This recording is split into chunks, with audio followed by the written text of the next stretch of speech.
মনে হচ্ছে উঠোনের নিম গাছটা ভেঙে পড়েছে। তুই তুই নড়িস না রেখা, আমি এদিকে দরজা আটকে রাখছি। ভয় পাস না, একটু পরে থেমে যাবে। বৌদি, আমি সরছি, কিন্তু বাচ্চাটা এত কাঁদছে যে ধরে রাখতে পারছি না। আমার হাত কাঁপছে বৌদি, খুব ভয় করছে। তোমার স্বামীকে ডাকো, ও পাশে আছে না? কেউ তো আসছে না এদিকে। চেঁচিয়ে লাভ নেই, ঝড়ের শব্দেই কেউ শুনতে পাবে না। তুই শান্ত হ। ও মা গো, দরজাটা ভেঙে যাচ্ছে। রেখা, রেখা সাবধান, ভেতরে সরে যা। যা বলছি শোন, এখন আমাদের এক হতে হবে। তুমি একা পারবে তো বৌদি? আমি এদিকে আসি। না না, তুই নড়বি না, তোর কোলে বাচ্চা, আমি সামলাচ্ছি।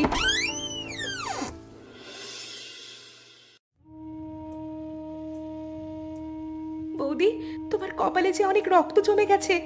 আমাকে দেখতে দাও, কাপড়টা সরাও, আমি পরিষ্কার কাপড় দিয়ে বেঁধে দিই। তুমি আমার বাচ্চাকে, আমাকে আর এই ঘরটাকে বাঁচাতে গিয়ে নিজের প্রাণ হারাতে গিয়েছিলে বৌদি।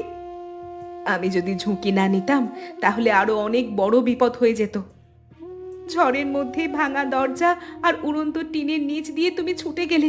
আমি কি বলবো বৌদি, আমার ভয় এখনো হাত পা কাঁপছে। ওসব কিছু না